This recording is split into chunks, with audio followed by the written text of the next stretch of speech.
ಈಗ ನಾವು ಈಗಾಗಲೇ ಸಮನ್ವಯ ಸಮಿತಿಯಲ್ಲಿ ಬಿಜೆಪಿ ಮತ್ತು ಜೆಡಿಎಸ್ನ ಪ್ರಮುಖರ ಜೊತೆಯಲ್ಲಿ ಬೆಂಗಳೂರಲ್ಲಿ ಸಭೆ ಕೂಡ ಆಯಿತು. ಆ ಸಭೆಯಲ್ಲಿ ನಾನು ಕೂಡ ಇದ್ದೆ.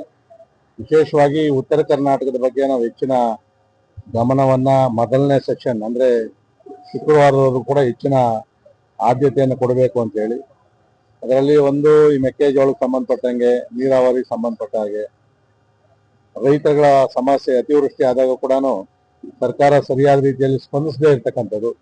ಸೊ ಈ ವಿಚಾರಗಳ ಬಗ್ಗೆ ನಾವು ಆದ್ಯತೆ ಮೇರೆಗೆ ಉತ್ತರ ಕರ್ನಾಟಕದ ಸಮಸ್ಯೆಗಳಿಗೆ ಹೆಚ್ಚಿನ ಒತ್ತನ್ನು ಕೊಡಬೇಕು ಮತ್ತು ಈ ಭಾಗದ ಶಾಸಕರಿಗೆ ಮಾತಾಡೋದಕ್ಕೆ ಅವಕಾಶ ಕೊಡಬೇಕು ಅಂತಕ್ಕಂಥದ್ದು ತೀರ್ಮಾನ ಆಗಿದೆ.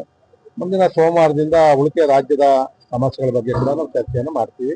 ನಾಳೆ ನಮ್ಮ ರಾಜ್ಯಾಧ್ಯಕ್ಷರಾದಂತಹ BY ವಿಜಯೇಂದ್ರ ಅವರ ನೇತೃತ್ವದಲ್ಲಿ ಅಧಿವೇಶನ ನಡೀತಾ ಇರೋದ್ರಿಂದ ಈ ಭಾಗದ ರೈತರ ಸಮಸ್ಯೆಗಳನ್ನ ಸರ್ಕಾರದ ಗಮನ ಸೆಳೆಯೋದಕ್ಕೋಸ್ಕರ ನಾಳೆ ಬಹಳ ಬೃಹತ್ ಆದಂತಹ ಒಂದು ಪ್ರತಿಭಟನೆಯನ್ನು ಕೂಡ ಹಮ್ಮಿಕೊಂಡಿದ್ದೀವಿ. ನಾವು ಎಲ್ಲ NDA ಶಾಸಕರು ಅದರಲ್ಲಿ ಭಾಗವಹಿಸ್ತೀವಿ.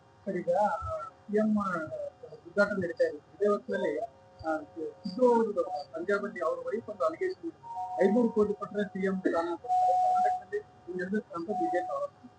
ಯಾಕಂದ್ರೆ ಅವರು ಹೇಳಿರ್ತಕ್ಕಂಥ ನಿಜ. ಅವರ ಸಿದ್ದು ಅವರ ಮನೆಯವರಿಗೆ 500 ರೂಪಾಯಿ ಕೊಟ್ಟು ಮಾತಾಡಿದ್ವಿ, 500 ಕೋಟಿ ಕೊಟ್ಟರೆ ಮುಖ್ಯಮಂತ್ರಿ ಸ್ಥಾನ ಕೊಡ್ತಾರೆ ಅಂತ ಹೇಳಿ. ಇನ್ನ ಕಾಂಗ್ರೆಸ್ಸಿನ ಆ ಮುಖಂಡರು ಹೇಳಿದಾಗ ಇಲ್ಲೊಂದೇನು ಬಹಳ ವ್ಯತ್ಯಾಸ ಏನು ಇರೋದಿಲ್ಲ. ಅದ್ರಲ್ಲಿ ಇದೆಲ್ಲ ಕೂಡ ಕುದುರೆ ವ್ಯಾಪಾರ ಅಲ್ಲ, ಬೇರೆ ತರದ ವ್ಯಾಪಾರನೂ ನಡೀಬಹುದು.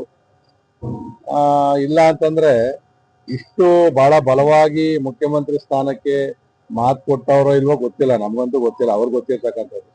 ಅದರಲ್ಲೂ ಕೂಡ ಬಹಳ ದೊಡ್ಡ ಪೈಪೋಟಿ ಮಾಡ್ತಾ ಇರ್ತಕ್ಕಂಥದ್ದು ಇವತ್ತು ಭ್ರಷ್ಟಾಚಾರಕ್ಕೆ ಬಹಳ ದೊಡ್ಡ ಒಂದು ದಾರಿ ಆಗಿರ್ತಕ್ಕಂಥದ್ದು ಬಹುಶಃ ಈ ಮುಖ್ಯಮಂತ್ರಿ ಸ್ಥಾನ ಅಂತಕ್ಕಂಥದ್ದು ನನ್ನ ಭಾವನೆ.